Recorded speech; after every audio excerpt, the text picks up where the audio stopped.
Assalomu alaykum, hurmatli televizor ko'ruvchilar. Erik televiziyasi xush keldinglar. O'tgan hafta Gollandiyada qurilgan TASA, ya'ni Türk o'quvchilar tashkiloti nomidan o'rnaштырылayotgan Türk dunyosining tilda birlik, fikrda birlik va ishda birlik nomidagi faoliyatlarining fikrda birlik nomida bir faoliyat o'tkazildi. Bu faoliyat Amsterdamning FU, ya'ni Frey Universiteti çoğun zalida o'tkazildi. Biz bu Erik televiziyasidan berib naq maydondan faoliyatlarni suratga oldik. Bugun diqqatingizga shu naq maydondan elingan bir qism videolarni yo'llaymiz. Yoqtirib ko'rgaysizlar.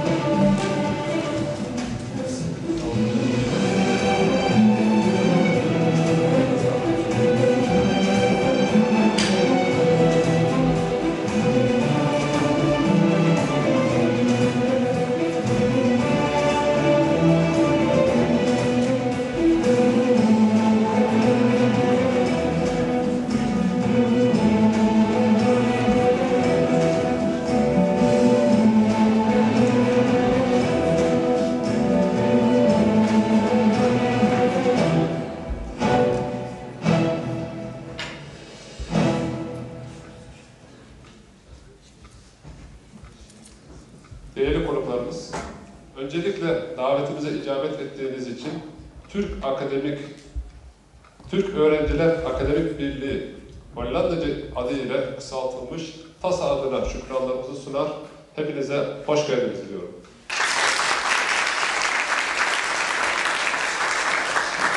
Bu ara aramızda kıymetli insanlarımız var. Türkiye Cumhuriyeti Lahey Büyükelçiliği Sekreteri Emin Kıraz, hoş geldiniz. Ve Hollanda Türk Federasyonu Başkanı Sayın Güvenlikçi, siz de hoş geldiniz. Tarihe baktığımızda Türk milletinin dünyaya damgasını vurmuş, insanlık tarihinin içini doldurmuş, 3 kıtada birbirinden büyük devletler kurarak birçok medeniyetler var etmiş necip bir millettir. Acaba atalarımızın bu başarının ardındaki sır neydi? Eylem gücünün arkasında başka bir güç var mıydı? Elbette vardı. Eylem gücünün yanında bir de beyin gücü vardı. Benim kısaca özetlemek istediğim bu beyin gücü fikirde birlik olmanın önemidir. Bugün baktığımızda Türk milleti özellikle Avrupa'ya dağılmış, değişik konumlarda hayatını sürdürmektedir.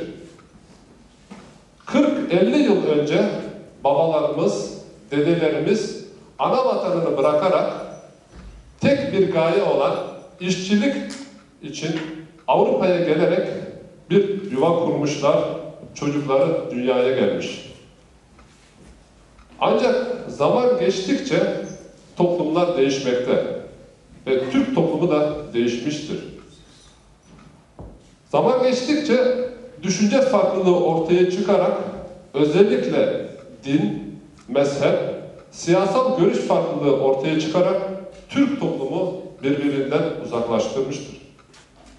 Halbuki Türk milletinin dil, din, kültür, örf ve adetinde hiçbir fark yoktur. Elbette farklı düşünebiliriz. Ancak bu düşüncelerden dolayı birbirimize sırt dönmemiz asla olmaması gereken şeydir. TASA olarak İsmail Gaspıralı Bey'in dilde, fikirde, işte birlik fikriyatından yola çıkarak bu akşam ikincisi olan konferans serisinin fikirde birlik konulu konferansı işleyeceğiz.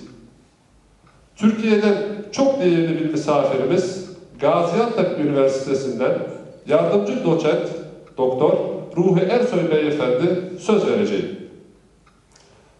Anlatımından sonra siz değerli misafirler soru sorma imkanı da olacaktır. Hatırlarsanız 4 Şubat 2010 tarihinde Dilde, Fikirde, İşte Birlik Konferansı'nın ilki olan Dilde Birlik konulu konferansı Muğla Üniversitesi Doçent Doktor Ali Akan ile gerçekleştirmiştik. Hafızalarımızı tekrar tazelemek için hocamızın bize anlattığı sunumu kısaca özetleyelim. Öncelikle dilde birlik nedir?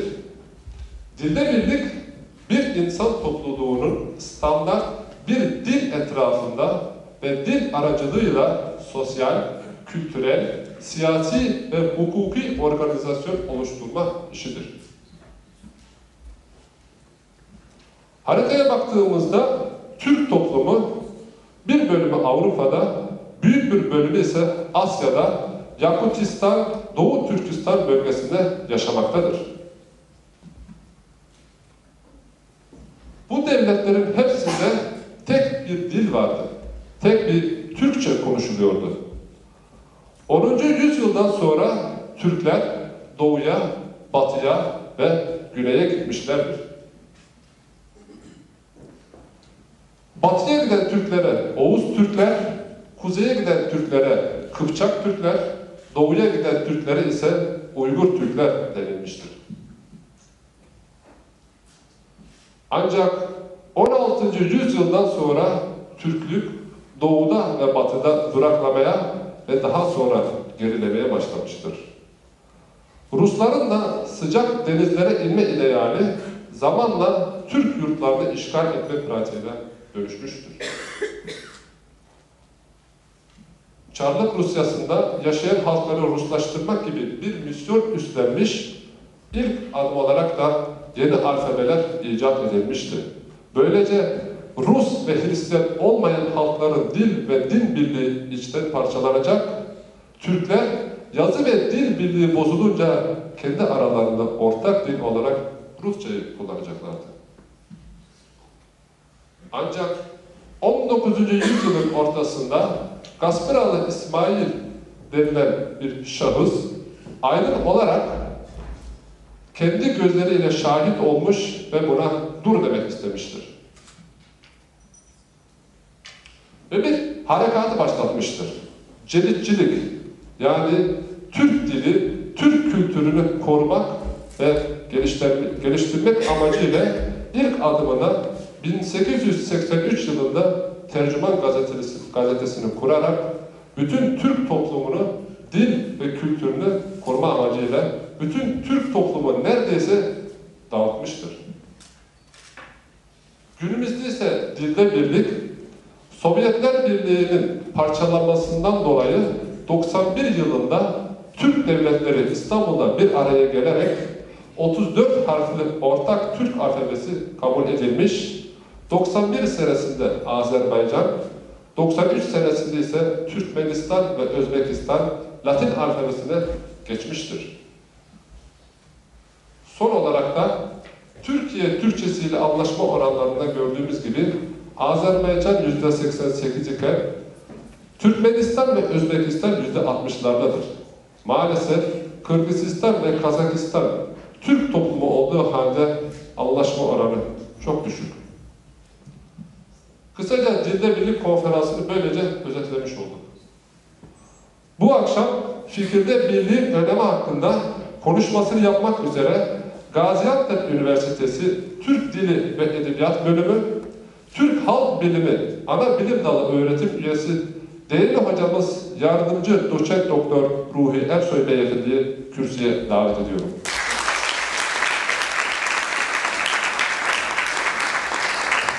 Türk Federasyonu Hollanda Genel Başkanı, değerli büyüğümüz, Büyükelçiliğimizin değerli temsilcisi, değerli basın mensupları, hepsinden önemlisi, bugün burada varoluşumuzun vesilesi ve Türkiye'den binlerce kilometre ileride varlığının farkındalığını sağlayarak gelecek adına ne yapabiliriz kaygısıyla bir araya gelen Hollanda Türk gençliğinin önünde saygıyla selamlayarak konuşmalarıma başlamak istiyorum.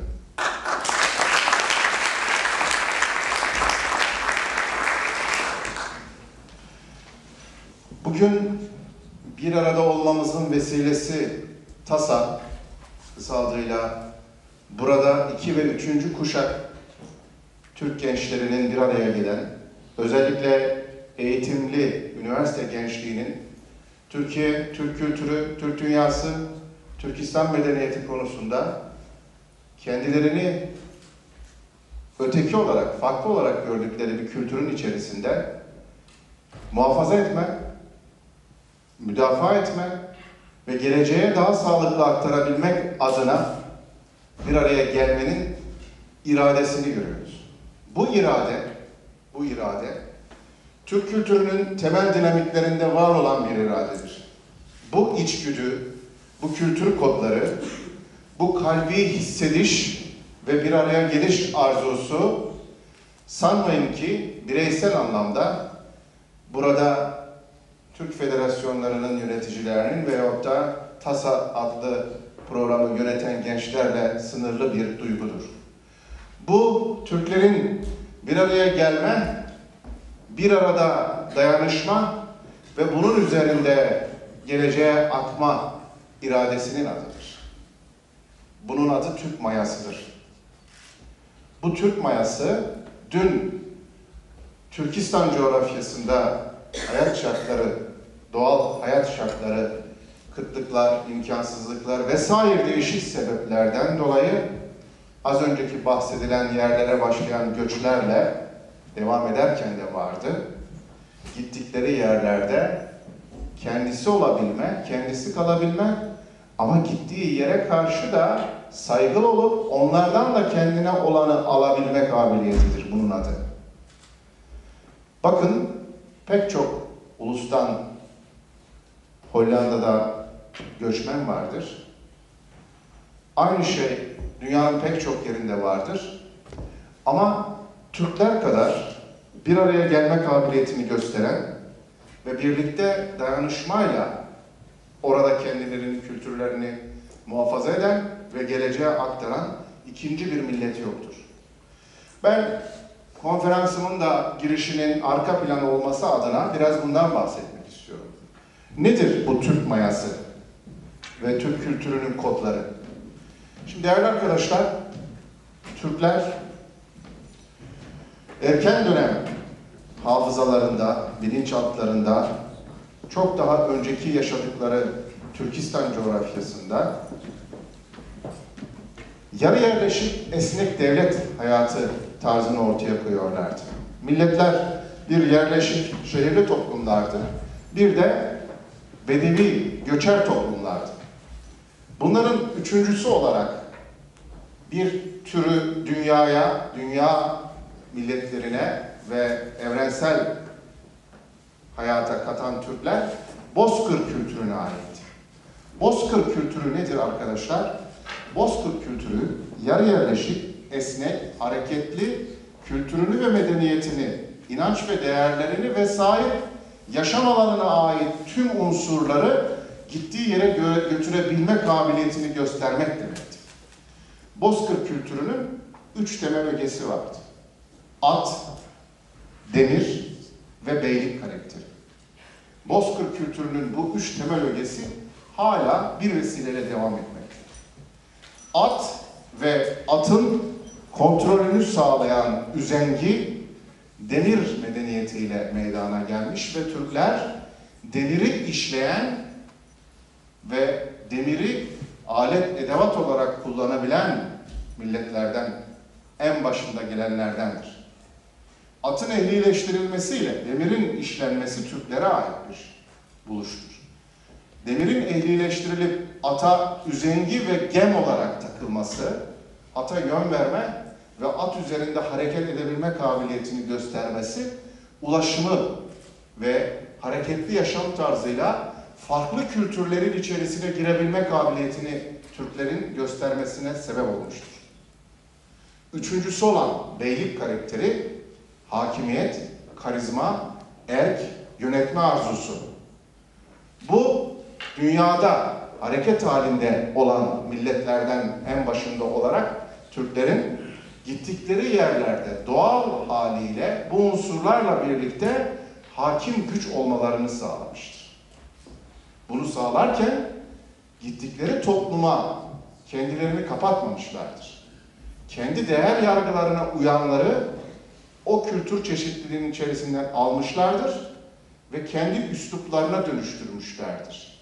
Bunun adına Türk kültürünün terkip kabiliyeti diyoruz. Türk mayası kendisini maya olarak tutuyor. Aynı sütün, yoğurdun mayalanması gibi o bir parça Türk mayasını gittikleri yerin ürününe katarak kendilerine benzetebiliyorlar. Bu süreç yarı yerleşik esnek devlet anlayışı Uygur medeniyetinin doğmasına sebep oluyor. Uygur Türkleri ve yerleşik hayatın içerisinde bugün Doğu Türkistan, Çin sınırları içerisinde Kaşgar Vadisi'nde Türkler olağanüstü bir medeniyet kurmuşlardır. Ve orada adeta yeraltı sulama kanallarından turfanda meyve sebzenin adı da oradan gelir. Mevsiminde yetişmeyen, mevsiminde olmadığı halde yetişen meyve sebzelerin adı Türklerin dünya insanlığına kattığı, dünya medeniyetine kattığı Turfanda bölgesindeki tarım işlemesi ve yeraltı sulama kanallarının ürünüdür. Ve bugün itibariyle Türk medeniyetinin az önce program başlamadan önce bazı slaytlarda göstermiş olduğum unsurları Türk medeniyetinin o dönemki derinliğinin resmidir değerli arkadaşlar. Yani bakıyorsunuz Türklerin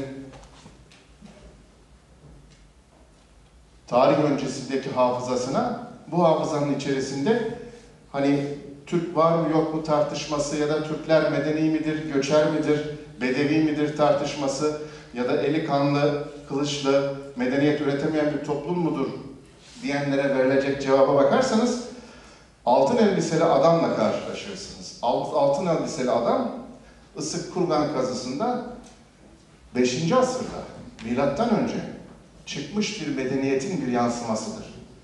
Yani bu elbisenin üzerindeki inceltilmiş ipliklerin adeta kumaşı diken ince iplikler gibi ipliklerle, sırmalarla biz milattan önce 3. 5. asırda elbise yapabilmiş bir medeniyetin çocuklarıyız.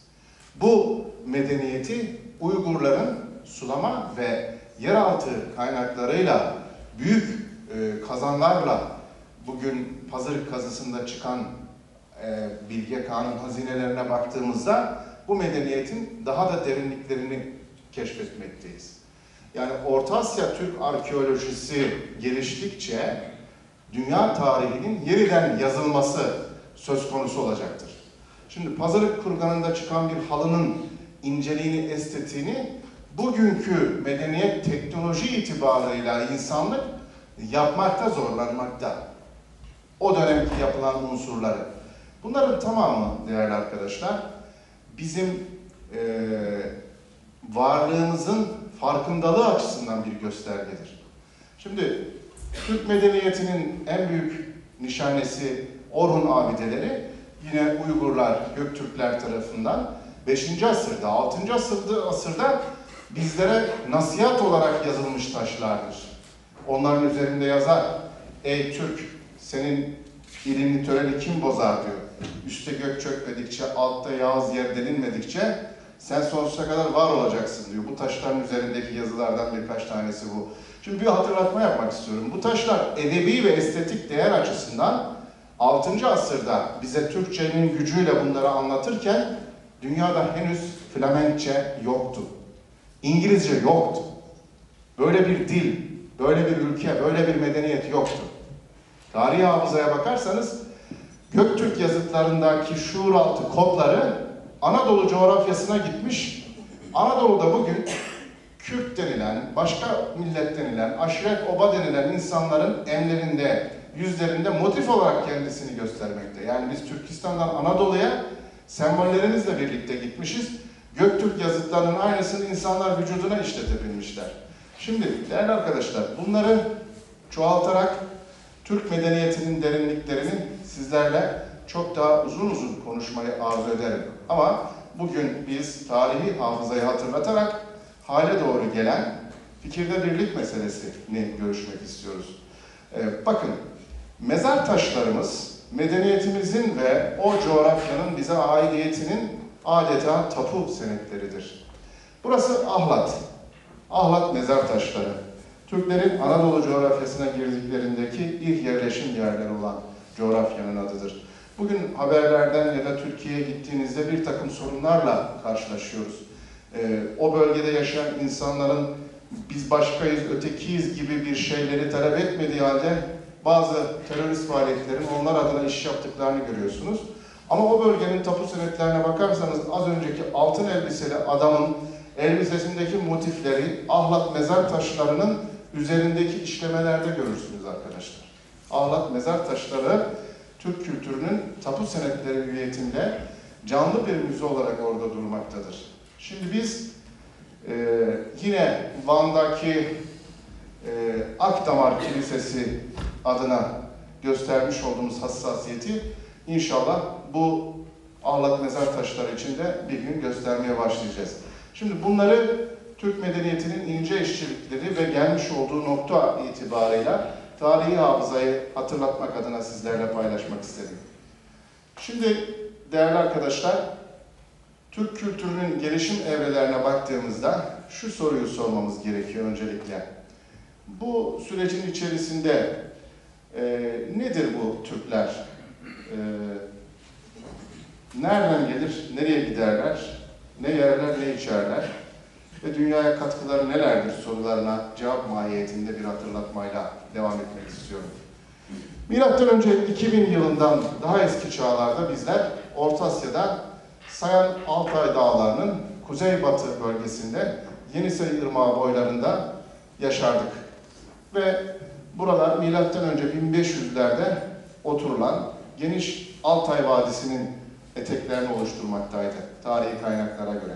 Bunların içerisinde bilinen organize olmuş ilk devletimiz olarak Asya Hun İmparatorluğu'nu görürüz. Asya Hun İmparatorluğu'nun coğrafyası deminki tarif ettiğim bölgeden sonra Avrupa Hun İmparatorluğu'yla Avrupa işlerine kadar gelmiştir. Az önce bahsettim. Henüz kavimler göçü ve bugün oluşmuş olan milletler tarihte yokken o milletlerin tarih sahnesine çıkıp millet olmasının vesilesi olmuşuz. Bu göç dalgalarıyla ve bu hareketli yaşam tarzıyla, yani at, demir ve beylik karakterinin dünya medeniyetine katkılarıyla arkadaşlar.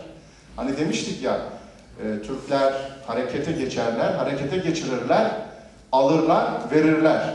Ve bu hareketli yaşam tarzı dünyada yeni milletlerin ve yeni medeniyetlerin çıkmasına vesile olmuştur.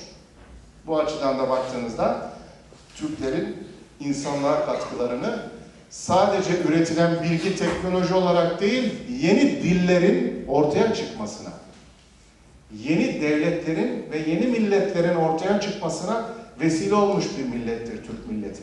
Bırakınız başka milletleri ve devletleri yok etmeyi, soykırım yapmayı, yeni millet ve devletlerin ortaya çıkmasını da bu tarihi hadiselerle vesile olmuşlardır, tetiklemişlerdir. Şimdi bu göçleri az önce Sebahattin arkadaşım kısaca özetledi. Türklerin bu bahsetmiş olduğumuz Türkistan, Asya coğrafyasında kuzeye gidenlerin Sibirya'ya, doğuya gidenlerin Çin ve uzak doğu ülkelerine, güneye gidenlerin Hindistan, Afganistan ve Çin'e, batıya gidenlerin iki yol izlemişlerdir. Orada izlememişlerdir yazıyor olabilir. İki yol izlemişlerdir.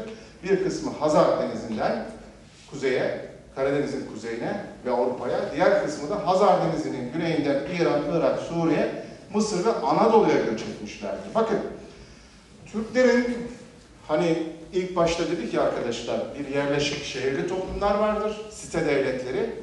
İkincisi de bedevi, çöl ikliminde yetişen devletler vardır. Arnavut Toynbee böyle tarif eder. Ama Türklere es geçerler. Türkler bu bahsetmiş olduğumuz Bozkır kültürünün özelliğinden dolayı sadece bir yere yerleşmiş, orada hayat bulmuş, orada hayatına devam eden bir millet değildir. Aynı anda tarihin hiçbir döneminde bir tek Türk devleti olmamıştır. Aynı anda her zaman birden fazla Türk devletleri olmuştur. Bu da deminki bahsetmiş olduğum Türklerin hareketli, dinamik yaşam tarzının neticesidir. Bu süreç az önceki bahsetmiş olduğum Asya ve Avrupa Hun Devleti'nden sonra Göktürk Hakanlığı'nı, Göktürk Devleti'nin kurulmasını sağlamış ve demek ki Göktürk kitabelerinde Göktürk Hakanları adına Bilge Kağan'ın, Tonyukuk'un ve onların yanındaki katiplerinin, vezirlerinin adına dikilmiştir. Ve Uygur medeniyeti o dönem içerisinde bu coğrafya içerisinde hayat bulmuştur. Uygurlar, Göktürklerden sonra dağılım açısından baktığımızda Doğu Göktürkler, Kırgızlar, Batı Göktürkler, Karluklar olmak üzere iki bölümde yer almışlardır. Anadolu'ya girenler kervanına gireriz biz genelde Anadolu coğrafyasındaki Oğuz boyunun çocukları olarak. Yani Azerbaycan'daki Türklerle Anadolu'daki Türkler Kafkas Vadisi'nden, o boğazdan Anadolu'ya girmişlerdir.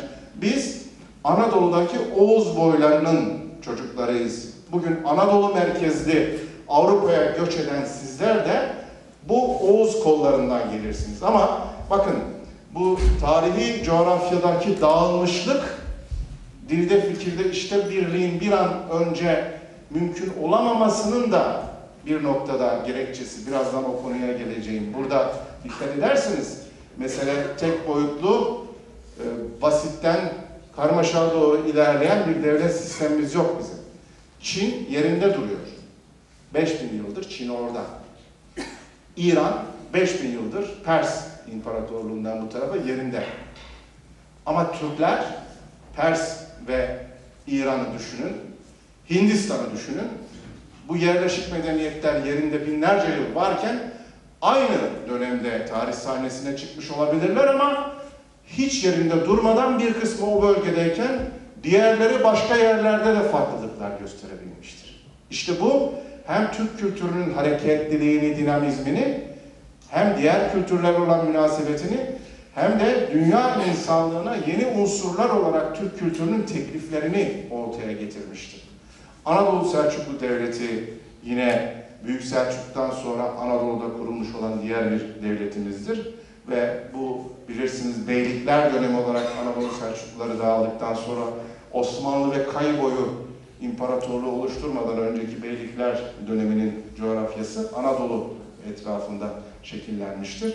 Ve Osmanlı Beyliği biliyorsunuz Söğüt Domaniç merkezli olmak üzere Sakarya Eskişehir civarında kurulmuştur ve dünyaya bir medeniyetin ilk habercisidir.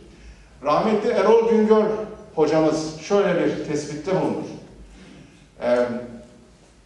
Mozart'ın en bilinen senfonisi 9. senfonisidir. 9. senfonisi neden çok meşhurdur?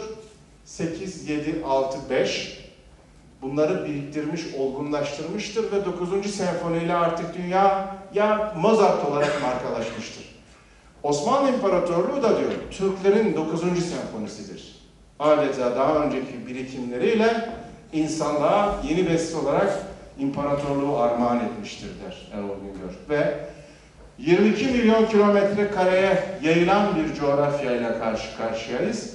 Ve imparatorluğun 1699-1913 arasındaki gerileme süreciyle ona adeta sezaryen yaptırarak, erken doğum yaptırarak 20 tane çocuğu olmuştur. İmparatorluktan 20 tane devlet olmuştur arkadaşlar. Ve imparatorluğun yani Osmanlı'nın çekilmiş olduğu coğrafyalarda bugün itibariyle maalesef kan ve gözyaşları vardır. Gönül bu kan ve gözyaşlarının olmamasını diler. Ama Filistin, İsrail'den alın, Afganistan'dan ve Irak'a kadar şöyle bir bakın, Türk'ün çekilmiş olduğu coğrafyalarda maalesef kan ve gözyaşı vardır değerli arkadaşlar. Malum her yüzyılda gerileyen adım ve artık yok olmak üzere kuşatılmış bir sevrle Anadolu'da da boğazımıza tıkandıkları, boğazımızı sıkmaya başladıkları bir süreçte tekrar biz misak-ı milli ile milli devletimiz olan Türkiye Cumhuriyeti'nin sınırlarını o dönemin reel politiği olarak belirlemişiz. Ve biz buradayız. Ama biz buradayken düşünün, az önceki bahsetmiş olduğum tarihi hafıza nerede? Misak-ı Milli'nin dışında. Bizim siyasal hukuki sınırımızdır bu. Siyasal hukuki sınırımızın haricindeki millet sınırımız, kültür sınırımız, dil sınırımız, bunun dışındaki o büyük coğrafyada hala eş zamanlı olarak yaşamakta. Maalesef bununla ilgili Türkiye'de bir takım sıkıntılı tartışmalar var. Biliyorsunuz bu Ermenistan meselesi olsun, diğer meseleler olsun. O meseleler konumuzun dışarısındadır şimdi. Biz misak-ı milli eksenindeki Türkiye'de bağımsız milli devlet olarak yaşamına devam eden Türkiye Cumhuriyeti'nin mensuplarıyız. Sizler de o şekilde. Ama bunun dışında değerli arkadaşlar, Türklerin tarih sahnesinde eş zamanlı olarak var oldukları yerlere kısaca bakarsak, bunları da, yani burada teorik bilgiler var. İsteyen arkadaşlara bunları daha sonra vereceğim. Türk adı nerede geçmektedir? Ne anlam ifade eder? Hangi kaynaklara göre Türk'ü kimler tanımıştır? Türk dilleri nerelerdedir? Ve Türk dünyası kavramı bugün sizlerin de içerisinde yer aldığı, ben 15-20 gün kadar önce İzmir, Çeşme'de Uluslararası Türk Dünyası 2. Kültür Kurultayı'nda Avrupa Türklüğü bağlamında Türk dünyası kavramını yeniden düşünmek diye bir bildiri sundum, akademik bir bildiri. Türk dünyasının içerisine Avrupa'da yaşayan Türklerin de dahil edilmesi gerekliliği tezini ortaya koydum. Şimdi Türk dünyası arkadaşlar 3 aşamada ele alınır. Türk Cumhuriyetleri, özel Türk devletleri, özel Türk bölgeleri olmak üzere. Bu süreçte Mustafa Kemal'in 29 Ekim 1933'te Cumhuriyet'in 10. yılı nedeniyle yapmış olduğu bir konuşma vardır. Bunu pek çoğumuz biliriz. Burada Atatürk der ki, bugün Sovyetler Birliği dostumuzdur, komşumuzdur, müttefikimizdir. Bu dostluğa ihtiyacımız vardır fakat yarın ne olacağını bugünden kimse kestiremez. Tıpkı Osmanlı gibi, tıpkı Avusturya, Macaristan gibi parçalanabilir, ufalanabilir. Bugün elinde sımsıkı tuttuğu milletler avucundan kaçabilirler. Dünya yeni bir dengeye ulaşabilir. İşte o zaman Türkiye ne yapacağını bilmelidir diye devam eden Mustafa Kemal'in ön sezili konuşması Cumhuriyet'in 10. yılında. Şimdi bu Türk dünyası kavramının içerisinde 3 tane yaklaşımımız vardır. Türk devletleri, özel Türk bölgeleri ve bağımsız Türk Cumhuriyetleri. Şimdi değerli arkadaşlar, bugün itibarıyla Azerbaycan, Kazakistan, Kırgızistan, Kuzey Kıbrıs, Özbekistan, Türkiye Cumhuriyeti ve Türkmenistan olmak üzere bağımsız Türk Cumhuriyetlerinin sayısı kaçmış? Kaç tane devlet var orada? 7 mi? 7 tane bağımsız Türk devleti vardır. Bakın, dünyanın hiçbir milleti aynı anda 7 tane devlete sahip değildir. Bakın, Türk milleti Türkçe konuşur ve 7 tane bağımsız Türk devleti vardır. Özel Türk devletlerine baktığınızda, yani bunlar yarı özel iç ve dış politika itibarıyla kendi içinde bağımsız ama uluslararası ilişkilerde bağımlı olan Türk bölgeleri Adige Cumhuriyeti Rusya Federasyonu'ndadır. Bunlar Türk kültür ikliminde var olmuşlardır. Altay Cumhuriyeti, Başkurdistan, Çuvaşistan, Dağıstan, Hakas Cumhuriyeti, Kabartay, Karaçay, Kuzey Ossetya, Saha Yakutistan, Tataristan ve Tuva Cumhuriyeti olmak üzere de bu özel Türk devletlerinin isimleri ve yaşadıkları bölgelerdir. Özel Türk bölgeleri değerli arkadaşlar, Gagavuz Özel Türk Bölgesi Romanya'dadır. Avrupa'nın içerisindedir. Karakalpak Özel Türk Cumhuriyeti Özbekistan'dadır. Kırım Tatar Türklerinin özel yönetimi Ukrayna'ya bağlıdır. Sincan Uygur Özel Bölgesi de Doğu Türkistan ve Çin'in içerisindedir. Ve oradaki yaşanan olayları sizler de yakından biliyorsunuz. TASA'nın konuğu olarak sanırım Rabia Kader bu meseleleri sizlerle paylaşmıştı. Şimdi arkadaşlar bunların resmi adları, devlet başkanları, isimleri, kısacası kimlik kartlarıdır. Azerbaycan, Kazakistan, Kırgızistan, Kuzey Kıbrıs, Özbekistan, Türkiye Cumhuriyeti, Türkmenistan olmak üzere bu yaşam alanları ve coğrafyalarını da sizlere bir kez daha hatırlatmakta fayda var. Çünkü biz Türk dünyası kavramını tartışacaksak Türk dünyası neresidir bunu da düşünmemiz gerekmekte. Şimdi Türk dünyasının içerisine son zamanlarda Avrupa'da 2. ve 3. kuşak sizler eğitimli nesil olarak buraya gelişin ekmek ve aşın ötesinde varoluşun, farkındalığın ortaya konulmasıyla bu ülkelerde belediye meclis üyesi olarak, milletvekili olarak, iş dünyasında etkin isimler olarak, akademisyen olarak buraya adeta vaziyet etmiş konumda olduğunuzu dünyaya hissettirdikçe Türkiye Cumhuriyeti Devleti de bunu fark ederek Avrupa Türklüğüne ait yeni politikalar ortaya koyma gereği hissetmekte. Dış Türkler Müsteşarlığı ya da Genel Müdürlüğü gibi nihayetinde arzumuz Dış Türkler Bakanlığı kurulması. Dış Türkler Bakanlığı'nın içerisine de sadece Türk dünyasındaki Türk Cumhuriyetleriyle sınırlı değil, Avrupa Türklerinin Türk dünyası kavramının içerisinde kabul edilmesi ve Avrupa Türklüğünde şu ana kadar 70'li yıllardan bu tarafa en istikrarlı hizmeti veren Türk federasyonlarının artık dış Türklerin Avrupa sorumluluğu noktasında Türkiye Cumhuriyeti Devleti'nin entegre bir kolu konumuna gelmesi sürecinin sağlıklı bir zaman diliminde nihayet ermesi beklenilmekte. Onun için akademik ortamlarda bizler Türk dünyası kavramının içerisine Avrupa Türklüğünün de dahil edilmesini arzu etmekteyiz ve bu konuda görüşler beyan etmekteyiz. Bunu da sizlerle paylaşmak istiyorum. Değerli katılımcılar, sevgili arkadaşlar, umarım sıkılmıyoruzdur. Asıl ben bu süreçte hızlı bir şekilde bu arka planın üzerine koymak istediğim Türk dünyasında fikirde birlik meselesini ve bu konuyla ilgili görüş ve düşüncelerin neler olduğunu paylaşmak istiyorum. Öncelikle şunu ifade etmek isterim ki, az önceki dağınık tarihi coğrafyada her coğrafyaya giden Türklüğün kendi yaşam alanının paralelinde diğer kültürle münasebeti ve kendi kültür ve dilini, medeniyetini oraya götürmesi aynı zamanda ana damardan bir müddet uzaklaşmasını sağlamış. Aynı kardeşler dahi araya zaman girdikten sonra, araya mekan girdikten sonra bir müddet zaman geçince birbirlerinden farklı yaşamlar üretebiliyorlar. Bir araya geldiklerinde onlarla hemhal olup çocukluklarındaki, erken gençliklerindeki duyguyla kucaklaşamayabilirler. Ama sonuçta kan bağı, ana bağı, rahim bağı, batın bağı onları birbirine tutar. Ve biz kardeşiz derler. Türkler de tarihi hafıza içerisindeki bu dağınıklığa rağmen birbirlerinin her zaman için farkındadırlar. Az önceki bahsettiğimiz coğrafyanın yazılı olarak anlatımı burada arkadaşlar. Coğrafi terimler olarak 20 ile 9 boylamlarıyla 36 ile 45 kuzey enlemleri arasında Türkler yaşamışlardır. Ve Türklerin yaşadıkları coğrafya arkadaşlar doğudan batıya 6 ila 7 bin kilometre uzunluğunda, kuzeyden güneye 3-4 bin kilometre uzunluğunda yaşam alanı bulmuş ve bu alanda Türk dili, Türk kültürü, Türk edebiyatı ve Türk milleti hayat bulmuş, hayat vermiş, hayat almış, hayat satmıştır.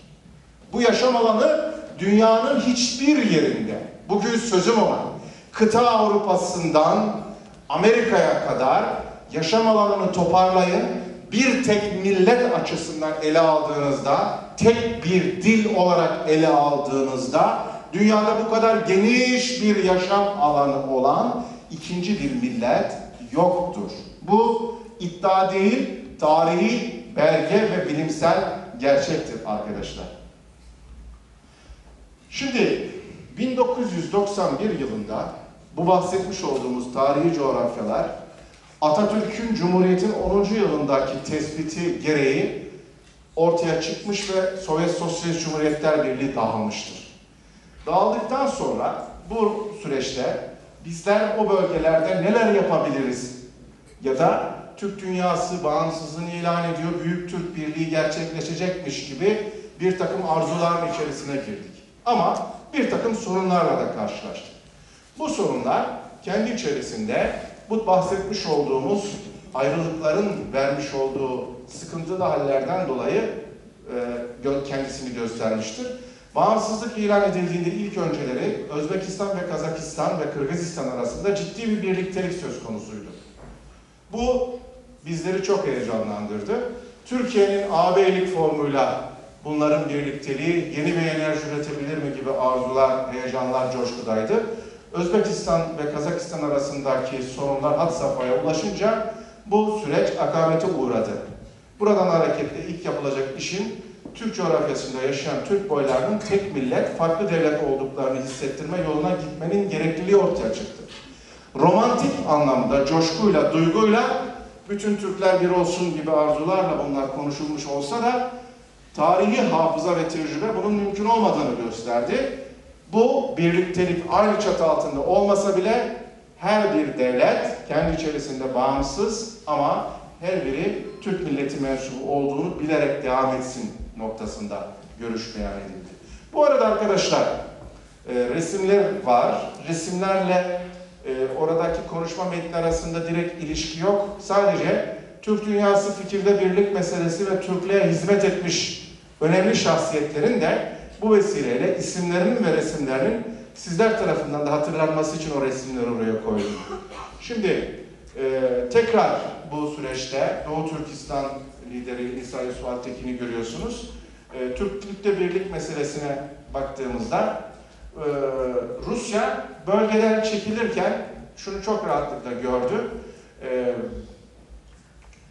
Bu süreçte bu boş bırakılan alana Türkiye'nin müdahil olması ve Türkiye'nin bunları organize ederek kendine bağlaması gibi bir tehdit olabileceği düşüncesiyle sorumlu bölgeler bırakarak ayrıldı. Dağıldı ama kendi haline bırakmadı. Bir şekliyle kendi kontrollerini o coğrafyada hissettirebilir noktada bıraktı. Bugün itibariyle durum tespiti bu şekilde olmakla birlikte bizim tarihi hafıza ve özümüz itibariyle, közümüz itibarıyla aynı medeniyetin ve aynı atanın çocukları olduğumuz kültür kodlarımızda, simgeler anlam dünyamızda vardır.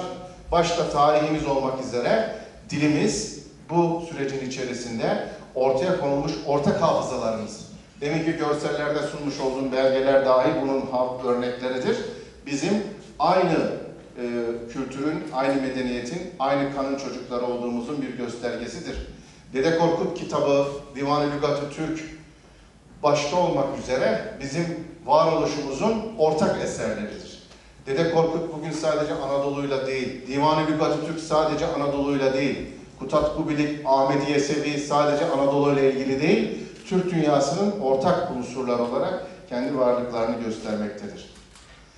Bizim açımızdan bu tarihsel varlık ürünleri somut mevcudiyetinin yanında bu kaynakların yeni bir kültürel üretimi taşıdığını da göstermektedir arkadaşlar.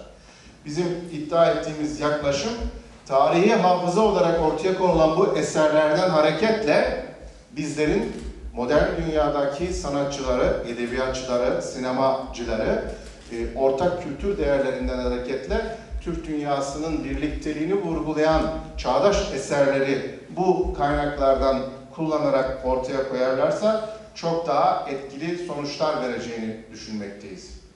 Bu eserlerin toplumları örgütlemesinde her toplumun kendisine ait özel değerlerinin ön plana çıkartılmasıyla bir ortak farkındalığın yaratılabileceğinin iddiasındayız. Türk dünyasına yönelik yapılan çalışmalar içerisinde. Bunlar Türk kültürünün sadece o döneme ait eserler olarak kalmayıp yaşadığımız alanın temel ihtiyaçlarını da karşılayacak eserler olabilirler iddiasındayız. Bunun iddiasının ispatı şudur. Bugün Avrupa Birliği'nin temel sloganı nedir arkadaşlar? Farklılıkların birlikteliğinden hareketle ortak akılla daha iyi bir yaşama. Bu Avrupa Birliği'nin temel söylemi. Farklılıkların birlikteliği mümkünse, farklı kültür kodlarına ait olanlar bir araya gelerek, farklı dilleri konuşanlar bir araya gelerek ortak akılla daha iyi bir yaşamı hedeflemişlerse, aynı dil ve dinin mensupları ve aynı kültür kodlarının çocukları olarak dünyanın en zengin yeraltı ve yerüstü ve insan kaynaklarının üzerinde bulunan biz Türkler, deminki bahsetmiş olduğum büyük coğrafyanın içerisinde kendi birlikteliğimizi ile aynı devlet, aynı bayrak ile değil ama farkındalık açısından farklı devletlerle birlikte neden bu manada ortak paydalarımızı düşünmeyelim? Bugün Fi Üniversitesi'nde, Amsterdam'da, Türk dünyasında fikirde birliği tartışabilecek bir olgunluğa gelmişsek, bu gelecekte de bunun sağlıklı adımlarıyla ön habercisidir diye ümitlenmek gerekmektedir. Çünkü önce hayal etmek, arzu etmek gerekmektedir. hayal etmek, arzu etmek ve istemek, eyleme geçirmenin temel çıkış noktasıdır arkadaşlar. Şimdi tekrar bu Türk Dünyası Fikirde Birliği ile ilgili sorunlara dönecek olursak, sosyal bilimlerde genel olarak bir tanım vardır. Millet olgusu ve millet olgusu ekseninde oluşan milli devlet meselesi. Millet olgusu ortak değerler ekseninde insanları bir araya getirerek ortak heyecanı, ortak ruhu, ortak hafızayı, ortak geçmişi halle birleştirip geleceğe taşıma arzusuyla topluluğu bir araya getirirseniz milleti meydana getirmiş olursunuz. Ve bu oluşturulan millet gerçeğinden hareketle de siz kendi devletinizi meydana getirirsiniz. Diğer milletlerden farklılığınızı ve karakteristik ayrıcalıklarınızın sınırını kültürünüzle çizersiniz. Türk Birliği perspektifinden Türk dünyasındaki uluslaşma, milletleşme dinamiklerinin değerlendirilmesi, bugünkü toplum yapılarındaki bölünmüşlük, parçalanmışlık, kaos ortamının olağanüstü konumdan normal, kontrol altında tutulabilir bir seviyeye getirilmesi gerekir. Türkistan Türkleri de tarihsel süreç boyunca bütün yabancı ve yerli alimler tarafından Türk olarak adlandırılmışlardır. 19.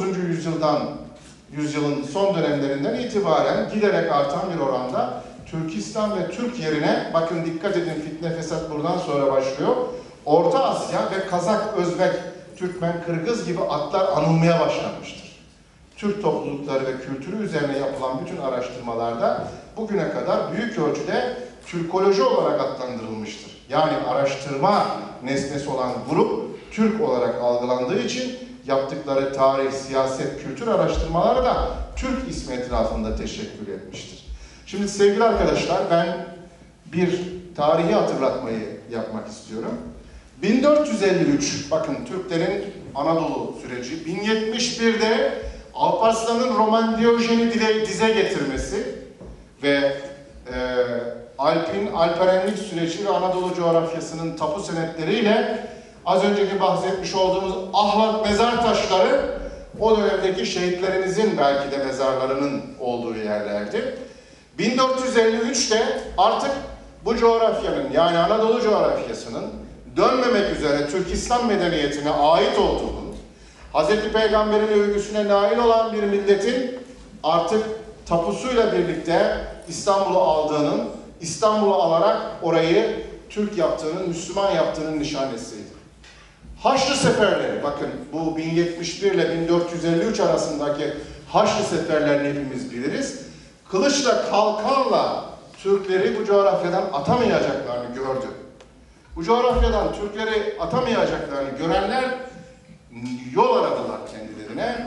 Biz ne yapmalıyız ki bu Türklerle ya da Doğu meselesiyle, Şark meselesiyle, Türklerden kasıt sadece bize ait değil, onlar Müslümanların genelini Türk İslam medeniyeti içerisinde düşündüler.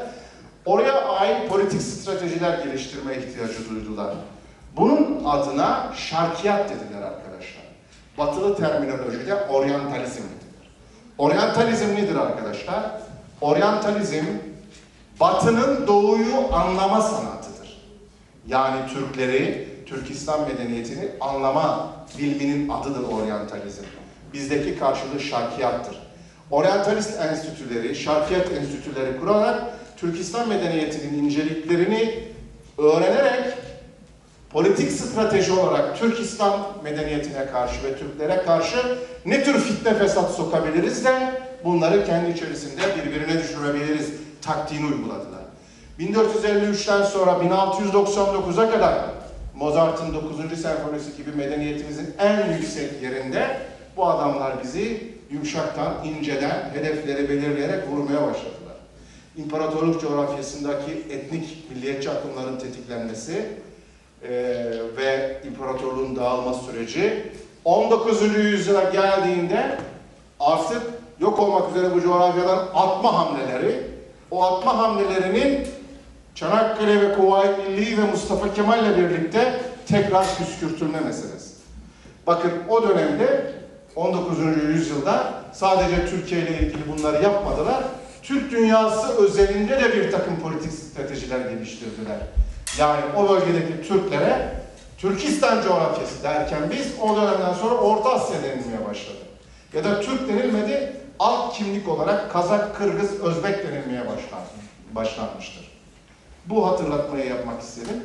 20. yüzyılın ilk çeyreğine gelinceye kadar bugün Tatar, Kazak, Özbek, Türkmen olarak adlandırılan toplumların aydınları kurmayı planladıkları devletlerinin adını Türk Cumhuriyeti olarak düşünmüşlerdir. Yani Sultan Galiyev'den, Turar'dan, Ruskılov'dan Şokay'a kadar o dönem Türkistan aydınları üst kimlik olarak Türk kimliğini inşa etmeye çalışmışlardır. O döneme kadar. Bakın ondan sonraki süreçte bütüncül bir Türk kimliğinin sosyo-kültürel bir zeminde gelişmesi için yapılan bu tür kültür çalışmaları bizim için bundan sonraki süreçte Türk dünyasında Türkmen, Kırgız, Kazak, Azerbaycan ve deminki bahsettiğim coğrafyanın her birini kendi özelinde çalışıp Anadolu ve Türk kültürünün Oğuz boyuyla mukayeseli ortaklıkları antropolojik ve sosyolojik çalışmalarla tespit edip ortaya koymanın zamanı. Kazak, Kırgız, kim diyordu bunu? Oryantalist bakış açısında olanlar ve ayrıştırıcı zihniyetler. Bu zihniyetler aynısını Türkiye merkezli, hani büyük Türk dünyasını, Türkistan'ı, Osmanlı'yı parçalama sürecini yapanlar, Misak-ı Milli'yi Sevr'e dayatmak isteyenler, Mustafa Kemal'i ve Kuvayi Milliye Ordusu'nun karşısında görenler, bununla yetinmeyerek Haçlı seferlerine siyasal strateji olarak devam etmektedirler. Ve Türkiye özelinde yine fitne fesatı sokarak ayrıcılar, bölücüler noktasında bir takım sorunlar yaşanmakta. Yakından takip ediyorsunuz, bunları biliyorsunuz. Bunlar o dönem Türkistan'a Orta Asya diyen zihniyet, Türkiye'deki 1000 yıllık kardeşliğin altını, üstünü kazımak isteyen zihniyetle aynıdır.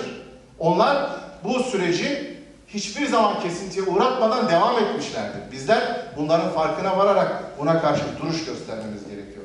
Bakın bizler inadına Türk soylu halklar, Türk dünyası gibi kavramları resmi ve güncel hayatta sürekli kullanmalıyız. Ve bu şuur bir üst kimlik anlayışı olarak verilmeli. Böylece Özbek, Kazak, Türkmen, Azeri gibi Türk boyları şuur altında bu mensubiyet duygusunu hissetmeli. Türk Birliği uzun soluklu toplumsal ve kültürel bir projedir. Bir milletin oluşturucu unsurlar arasında kültür, tarih, din önemli yer tutar. Bu sebeple tasarımlanan bir birlikte bu temelde biçimlendirilir. Kendi toplum ve kültürümüzü tanımlayan kavramlarımıza sahip olmalıyız. Öncelikle kavramların zihnimizde şekil olmasıyla hayalimiz zihnimizde kurgulanır. Biz insan olarak böyle değil miyiz? Bir şeyi önce hayal ederiz, arzu ederiz. Bir arabam olsun. Yıllar oldu buraya geldim. Çalışıyorum bu gavurun fabrikasında. Ama hala şu marka bir arabaya binemedim. Bir arabam olsun. Ya da bunca yıldır bunların kahrını çekiyorum. Köyüme, kasabama, memleketime 2 katlı, 3 katlı güzel bir ev yapamadım. Bu olsun. Bu hayalle başlar geldiğimiz gün. Ama bu hayali bir şekilde mücadele verir, elde ederiz. Oğlum, kızım artık benim çektiklerimi çekmesin. Onlar da burada işçi olarak kalmasın, eğitimli insanlar olsun. Buradaki yönetimde söz sahibi olsun. Bu ideal belki çocuğu gimnazyuma giderken başlar. Ondan sonraki süreçte tasa olarak doğar ve eyleme geçer. Ve sizin karşınızda bugün bu programları yapıyoruz.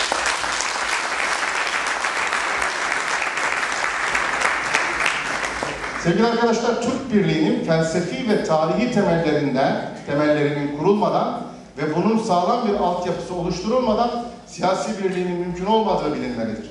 Bu sebeple bütün Türk dünyasına yönelik bir üst bakış elde edilmesi amaçlanmalıdır.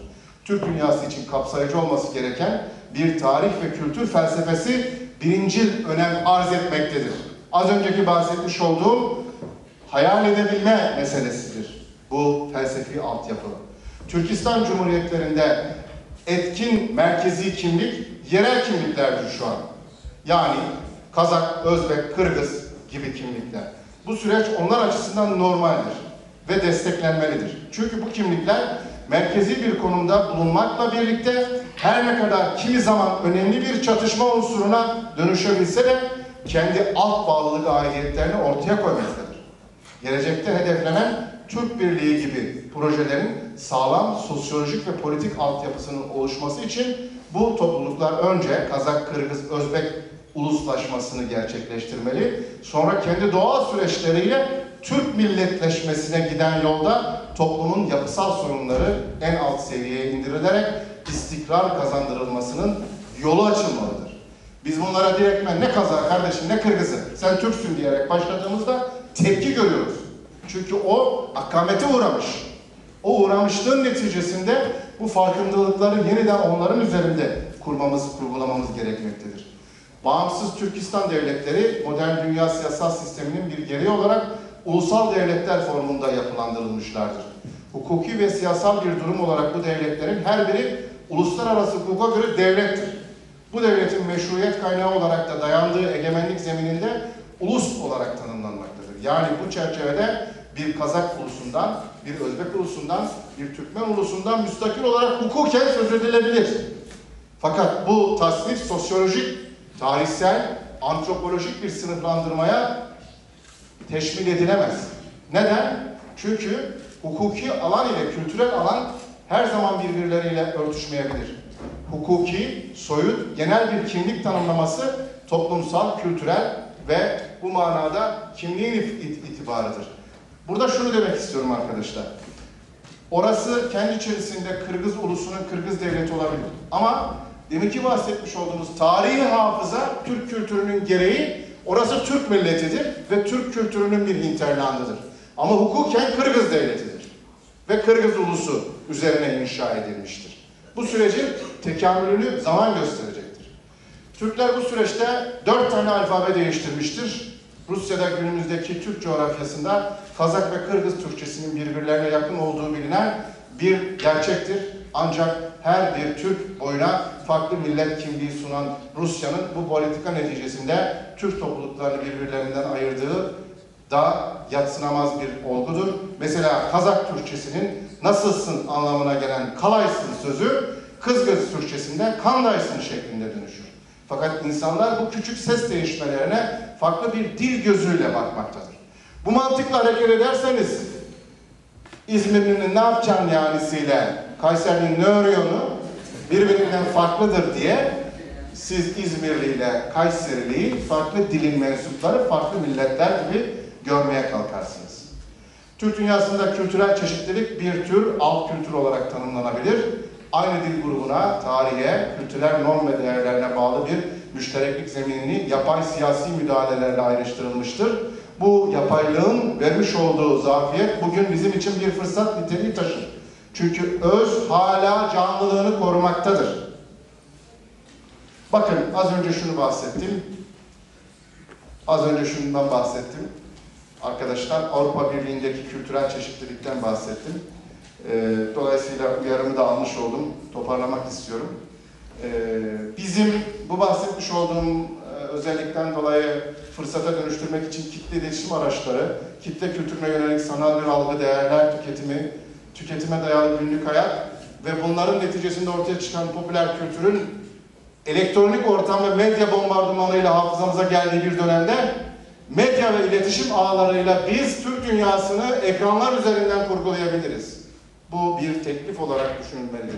Bugün Türk dünyasına yayın yapan Türkçe kanallar, Avaz Türk başta olmak üzere sayıları artırılarak insanlara aynı kökten geldiklerini hatırlatacak programlarla karşılaşmamız mümkündür. Kitle iletişim araçlarının ortaya çıkması bu sürecin en temel kaynaklarından bir tanesidir. Kitle iletişim araçlarından sonra Türk Birliği fikrinin olumlu bir konumda temsil edilebilmesi için Türk Birliği düşüncesinin mevcut olumsuz tasavvurlarını da meşru zeminlerde kullanmak gerekmektedir. Bu noktada teklifler olarak şunları sonuç olarak söylüyor ve bitiriyorum. Siyasal anlamda kendini Turan idealine adayan insanları yetiştirecek ciddi bir kurum vücuda getirilmeli. Bu coğrafyada imajını düzeltebilecek çeşitli hareketler yapmalı. Türk kimliğini ön plana çıkarmaya çalışılmalıdır. Çünkü oraya ilk önce giden Türkler maalesef bir takım olumsuz intibaları Türk dünyasındaki kardeşlerimizde bırakmışlardır. Bu imajın düzeltilmesi şarttır. Oraya götürecek insanların kişiliklerine özellikle dikkat edilmeli. Orada görev alacak insanlarımızın temel temsil kabiliyetleri önemsenmelidir. Türkiye ve Türk kültürüne ait temsiller yerinde olmalıdır. Dini yönden o bölge içerisinde temel bir boşluk vardır. Bunu bir takım siyasal angajman olduğu iddia edilen dini yapıların sorun olduğunu düşünüyorsanız o sorunun alternatifi olanını siz devlet olarak oraya götürmek durumundasınız. Ama o bölgeye göndereceğiniz özel yetkili insanların o bölgenin temel medeniyetlerini biliyor olması ve buna göre hareket ediyor olması temel çıkış noktasıdır. Değerli arkadaşlar, az önce orada görmüş olduğunuz coğrafyada bir yaklaşım vardı Türk dünyası coğrafyasında. Sözümü onunla ifade edip bitirmek istiyorum. Türk mayasından bahsetmiştim ve Türk aşkından bahsetmiştim. Bizler bu 6 ve 7 bin kilometrelik süreçte en doğuda Taç Mahal'i yapmışız Hindistan'a, Türkler olarak. Geliyoruz en batıya Mostar Köprüsü'yle medeniyetleri birleştirip Sinan olmuşuz ve Gül Baba'yla birlikte Macaristan'da gönül medeniyetini, gül kokulu Hazreti Peygamber'i temsil etmişiz. Onunla, yani Hindistan'daki Taç Mahal'le Gül Baba'nın arasında 7000 kilometreden belki fazla mesafe var. Ama bunun ortasında Türkistan medeniyeti ve Türk mayası var. Bunun bilerek hareket etmemiz gerekmekte. Bu ifadelerle bugün sizlerle beraber olmamı sağlayan TASA yöneticisi, 21. yüzyılın Avrupa Türk dünyası temsilcilerini oluşturan 21. yüzyılın kolonizatör Türk dervişleri, alperenler olarak gördüğüm sevgili arkadaşlarıma, yönetim kurulu olarak tek tek isimlerini burada hepinizin yakından bildiği arkadaşlarıma, Yasin Bey'e, Gökhan Bey'e, başta olmak üzere Sebahattin Bey'e, Alperen Doruk kardeşime sonsuz teşekkürler ediyorum. İsmini sayamadığım kardeşlerimden özür diliyorum. Beni bu kardeşlerimle tanışmama vesile olan sevgili dostum Yasin Şehitoğlu Bey'i de burada anmadan geçemeyeceğim. Ona da buradan en kalbi şükranlarımı sunuyorum.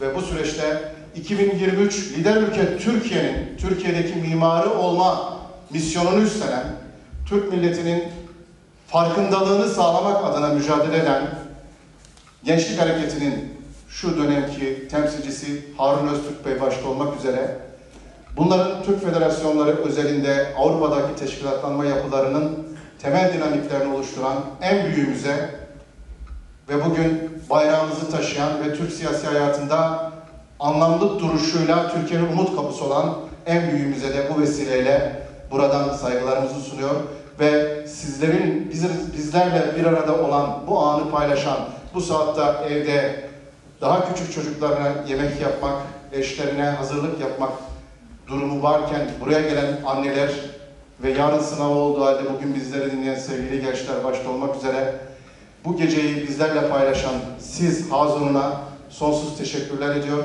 Sizlerle bir arada olmanın tekrar mutluluğunu, gururunu yaşatan TASA yöneticilerine de şükranlarımı sunuyorum efendim. Hepinize iyi akşamlar. Sağ olun.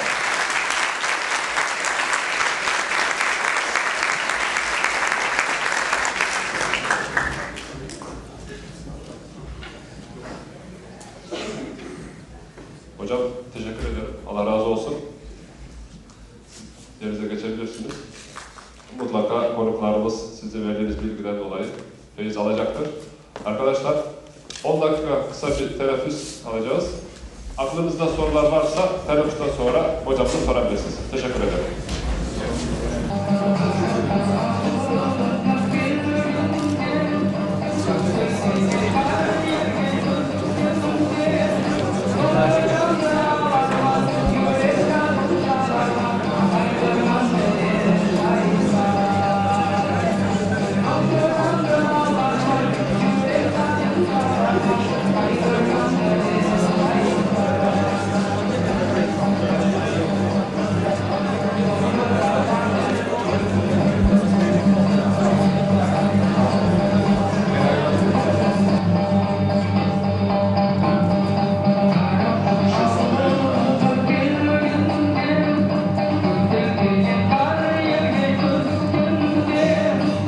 Tarihi hafızadan bahsettik. Bozkır kültürüdür. Biraz romantizm yapmak istedim. Tarihi hafızamıza, atalarımızın yaşam tarzı ve heyecanına dair. Şimdi Hilal kurt kafanı taktiğiyle bir savaş sahnesi izliyorsunuz.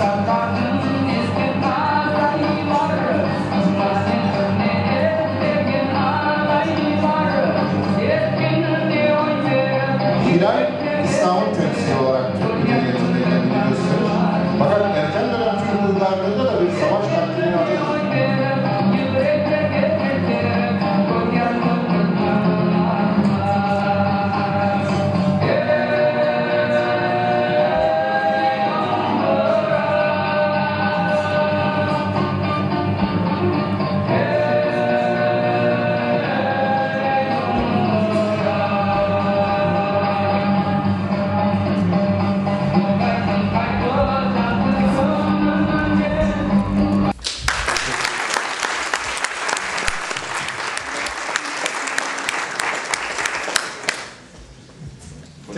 Tekrar ben teşekkür ediyorum sana. Biz teşekkür ederiz. TASA adına birkaç hediyemiz olacak, onu takdim etmek istiyoruz.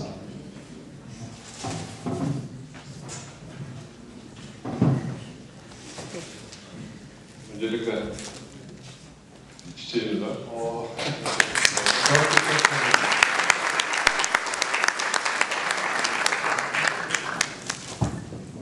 Sizler bir çiçeksiniz ama bunu mümkün olursa Türkiye'ye kadar götüreceğim.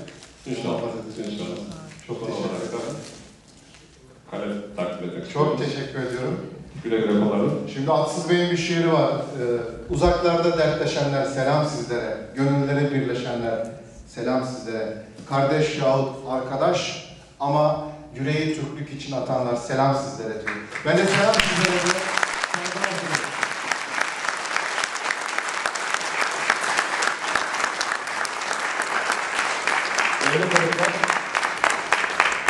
Buralara kadar teşrif ettiniz. Hepinize çok çok teşekkür ediyorum.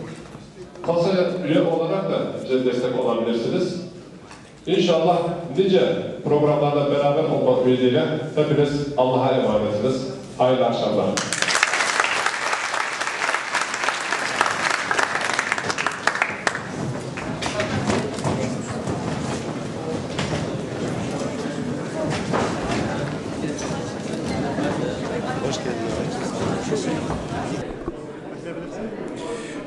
Hoş geldiniz değerli misafirlerim. Ben bir TASA üyesi olarak adım Gökhan Arabaş. TASA diye nedir diye soracak olursanız TASA Hollanda'da Türk Akademisyen Öğrenciler Derneği'dir. ERK-TV için şu anda burada bir toplantı yaptık. Sadece ERK-TV için değil, tüm Türk alemi için. Toplantımızın adı Fikirde Birlik. Fikirde Birlik, İsmail Gasparalı'nın Dilde, Fikirde ve İşte Birlik konferans serisinin ikinci bir konferansıdır. Ve şu anda Profesör Doktor Ruhi Ersoy Bey ile bir konferansı sonuçlamış durumdayız. Ve şu an misafirlerimize soracağız. Bu Fikirde Birlik konferansı nasıl geçti ve neler bu konferansta neler aldılar onu ilgileneceğiz. Evet, şu an Doktor Ruhi Ersoy Bey ile yanımda. Ona ilk önce sorum şöyle olacak. Hollanda'ya geldiniz. Hollanda'da ne buldunuz? Yani Hollanda belki ülke olarak önemli bir ülke. Amsterdam çok önemli bir dünya başkenti. Ama benim buraya geliş gayem burada yaşayan soydaşlarımızın, Türklerin Türk dünyası fikir hareketleri ve Türk dünyasının birlikteliği insanlığa ne katkıda bulunur sorusuna cevap aramaktı. Bu cevabı arama noktasında TASA adlı Türk Akademik Öğrenci Birliği'nin hazırladığı bu güzel ortamda Türk dünyasının muhtelif yerlerinden de davetli olarak katılan burada yaşayan Türklerle çok anlamlı bir akşam yaşadım.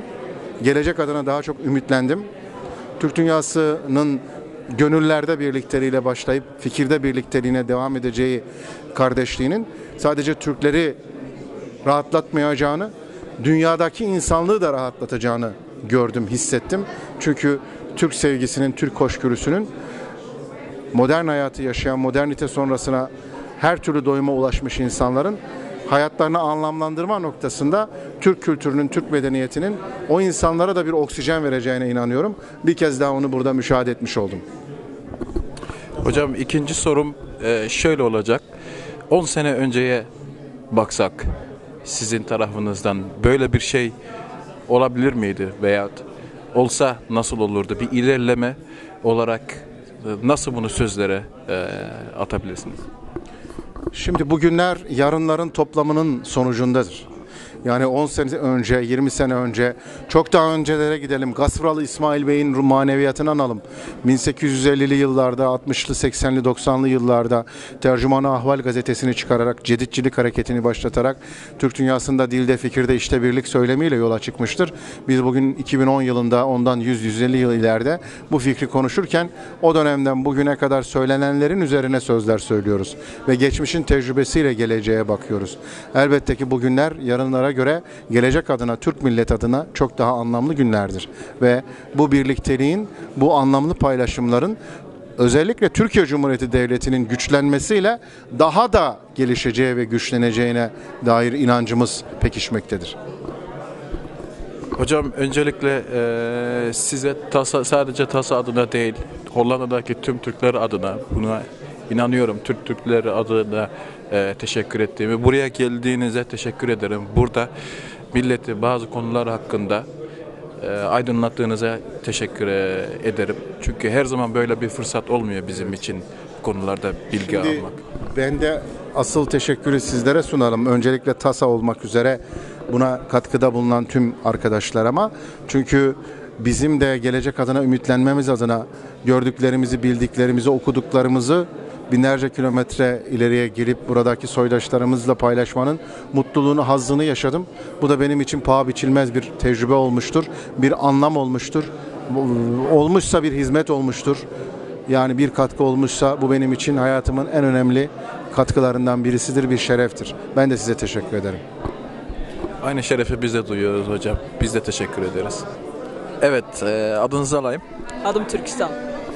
Bugün Fikirde Birlik Konferansı'nda geldiniz, katıldınız. Neler hissettiniz bu toplantıda? Güzel bir duyguydu. Onca insanın burada bulunması ve bu anlamlı konu hakkındaki konuşmalara değinmeleri çok güzel bir şeydi. Allah kısmet ederse bu fikirlerle inşallah gelecekte bir şeyler yapabiliriz. Onun ümidindeyiz, onun umudundayız. Teşekkür ederim. Aynı ümidi biz de taşıyoruz. Sağ olun.